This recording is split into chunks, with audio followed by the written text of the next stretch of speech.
بسم اللہ الرحمن الرحیم۔ قال رسول اللہ صلی اللہ تعالی علیہ وسلم انما الاعمال بالنیات، صدق اللہ العظیم۔ انسان کی ہر عمل کا اجر اس کی نیت کے مطابق ہے، چھوٹا عمل ہو یا بڑا ہو، تہجد گزار ہو، قرآن سے نسبت ہو، کوئی بھی نیک عمل کرنے والا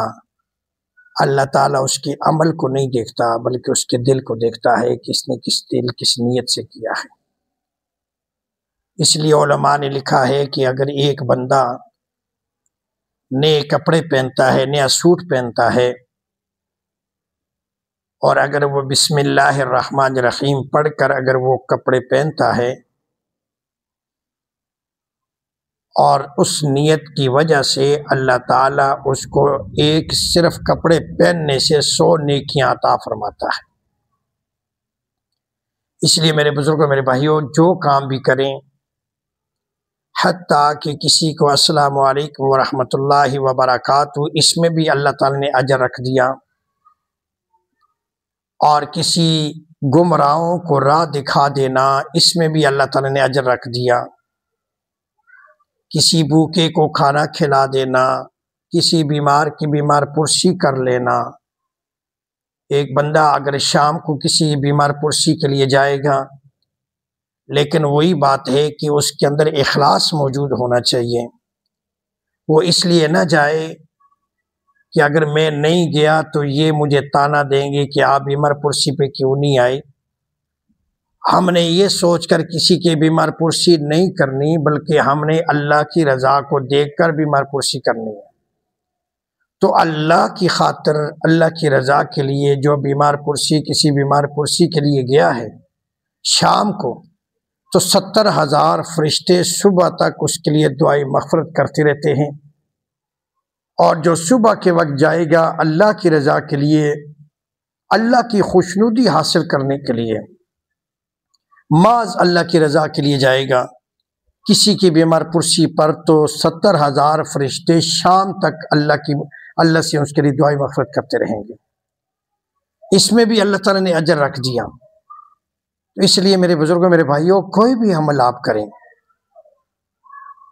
اب دیکھو اگر گھر میں جاتے ہیں، آپ کے بوڑھے ماں باپ موجود ہیں، تو محبت بری نگاہوں سے ماں باپ کے چہرے کو دیکھیں۔ اللہ کے محبوب پیغمبر صلی اللہ تعالی علیہ وسلم نے ارشاد فرمایا، اگر کوئی شخص اپنے ماں باپ کے چہرے کو دیکھ کر مسکرا جائے تو اللہ مقبول حج اور عمرے کا ثواب عطا فرما دیتا ہے۔ مقبول حج اور عمرے کا ثواب، صرف ماں باپ کا چہرہ دیکھنا اور خوش ہو جانا، اس عمل پر بھی اللہ تعالیٰ نے اجر رکھ دیا ہے۔ اور اس لیے فرماتے ہیں کہ کوئی بھی عمل اگر آپ نے کرنا ہے تو اس کے سب سے پہلے اپنی نیتوں کو درست کرو۔ اگر نیت اچھی ہو گئی، اخلاص پیدا ہو گیا، تو کوئی بھی عمل ہمارا بیکار نہیں جائے گا۔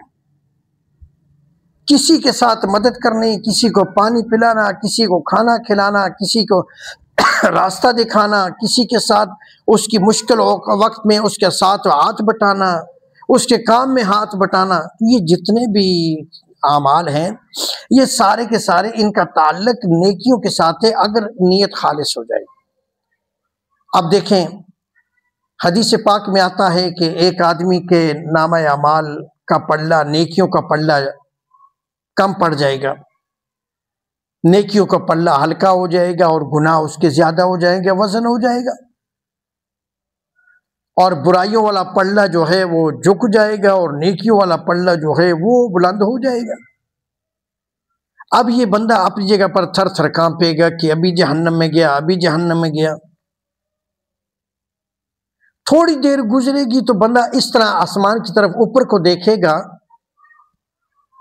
تو ایک چیز بوری نما، توڑے نما کوئی چیز اڑتی ہوئی آئے گی اور نیک اعمال کے پلے میں گر جائے گی، اور جب وہ توڑے نما یا بوری نما جو چیز آئی ہے وہ جب نیک اعمال کے پلے میں گری ہے، اس وزن کی وجہ سے نیک اعمال کا پلڑا اتنا وزنی ہو جائے گا، اتنا وزنی ہو جائے گا، اتنا وزنی ہو جائے گا کہ جو برائیوں والا پلڑا ہے وہ بلند ہو جائے گا، ہلکا ہو جائے گا۔ اور اللہ تعالیٰ اس بندے کے بارے میں فیصلہ سنائیں گا کہ میرے بندے تو جنت میں جا۔ اب یہ بندہ پوچھے گا اپنے رب سے کہ یا اللہ میں جنت میں تو جاؤں گا، لیکن یا اللہ مجھے بتا تو صحیح، میرے نیک اعمال تو کم تھے، میرا نیکیوں کا پلڑا تو ہلکا تھا، میری برائیاں تو زیادہ تھی، اور میں دیکھ رہا تھا کہ ایک بوری نما چیز اڑتی ہوئی آئی اور اس نیک اعمال کے پلڑے میں گری تو میری نیک اعمال کا پلڑا بھاری کر دیا اور جھک گیا۔ یا رب تعالیٰ وہ کیا ہے؟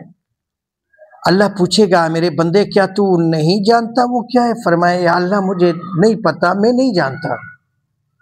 تو اللہ فرمائے گا میرے بندے تو جنازوں کے ساتھ جایا کرتا تھا؟ جی اللہ جایا کرتا تھا۔ تو جنازہ پڑھتا تھا؟ جی اللہ پڑھتا تھا۔ اب دفناتے ہوئے جب میت کو دفنایا جاتا ہے تو ان کے ساتھ مٹھی بھر بھر کر مٹی کی ڈالا کرتا تھا، ان کے ساتھ مٹی قبر پہ ڈالا کرتا تھا؟ جی اللہ ڈالا کرتا تھا۔ تو اللہ فرمائے گا میری عزت کی قسم میرے بندے، یہ وہ مٹی ہے جو تو نے میت کی قبر پہ ڈالی تھی، اور تو ادھر قبر پہ مٹی ڈالتا تھا میت کی اخلاص کے ساتھ میری رضا جوئی کے لیے، اور میں اس مٹی کو بوریوں میں ڈال ڈال کے تیرے لیے محفوظ کر رہا تھا۔ آج تیرے نیک اعمال کم ہوئے تو میں نے اسی مٹی جو بوریوں میں بھری تھی آج لا کر تیرے نیک اعمال کو برابر کر دیا، اور نیک اعمال کو وزنی کر دیا، اور تیرے بارے میں جنت کا فیصلہ کر دیا۔ آپ اندازہ لگائیں کہ ہمارا اللہ کتنا شفیق ہے، کتنا پیارا ہے، کتنا محبوب ہے، کتنی محبتوں والا ہے، کہ وہ جو ہم قبر پر مٹی ڈالتے ہیں اس کو بھی میرا اللہ نہیں چھوڑتا، وہ بھی ہمارے لیے محفوظ کر کے رکھ رہا ہے۔ اس لیے میرے بزرگوں قبرستان جایا کرو، اور یہ نہ دیکھا کرو کہ یہ میرے رشتہ دار کی قبر ہے یا میں اس کو جانتا ہی نہیں ہوں یا یہ کس کی قبر ہے۔ نہیں، کوئی قبر بھی ہے، جس طرح بچوں کے بارے میں کہتے ہیں نا ہماری اصطلاح میں کہ بچے سب کے برابر ہوتے ہیں، تو مردوں کے بارے میں بھی یہی ہے کہ مردے سب کے برابر ہوتے ہیں، اس لیے کہ وہ بیچارے سب کے برابر ہو، سب کے لیے برابر ہوتے ہیں۔ تو اس لیے اگر کوئی قبر میں سوراخ ہو، کوئی قبر بیٹھ جائے تو یہ نہ دیکھیں کہ میرے رشتہ دار کی نہیں ہے میں کیا کروں، بلکہ ایک بورا مٹی کا لیں اور اس مٹی اس قبر پہ ڈال کے وہ سوراخ بند کر دیں، وہ جو قبر بیٹھ گئی ہے اس کے اوپر ڈال دیں۔ ادھر مٹی، اس میت کا وارث کوئی نہیں ہے جس کی وجہ سے یہ سوراخ ہوا ہے، آج آپ وارث بن جائیں، اور اس کے آپ وارث بن جائیں، رب کل ہمیشہ کے میدان میں تیرا وارث بن جائے گا، وہ تیرے نامہ اعمال میں کام آئے گا۔ یہ مت دیکھیں کہ میرا رشتہ دار نہیں، یہ مت دیکھیں کہ میں اس کو جانتا نہیں ہوں۔ اللہ کو تو جانتے ہو نا، آپ نے تو اللہ کو راضی کرنا ہے، آپ نے تو اللہ کے لیے کرنا ہے۔ تو اس لیے قبرستان جاؤ اور جا کر کوئی قبر بھی دیکھو کہ بیٹھی ہوئی ہے، کوئی قبر دیکھو اس میں سوراخ ہے، اس میں ایک بورا مٹی کا ڈال دو، یا آپ جانتے ہیں یا نہیں جانتے، آپ کے رشتہ دار ہیں یا نہیں ہیں، آپ اس چیز کو ایک طرف کر دیں۔ رشتہ داریاں کام نہیں آئیں گی، اعمال صالحہ کام آئیں گے، نیک اعمال کام آئیں گے جو آپ کریں گے، آپ اللہ کی رضا کے لیے کریں گے۔ تو اس لیے بھائی اگر اس طرح کی زندگی ہم گزاریں گے تو پھر اللہ کی رضا یہاں بھی حاصل ہوگی اور اللہ کی رضا وہاں بھی حاصل ہوگی۔ اللہ تعالیٰ یہاں بھی ہمیں دیکھ کر خوش ہوں گے، فرشتے جہاں بھی ہم پہ فخر کریں گے، اور جہاں میں بھی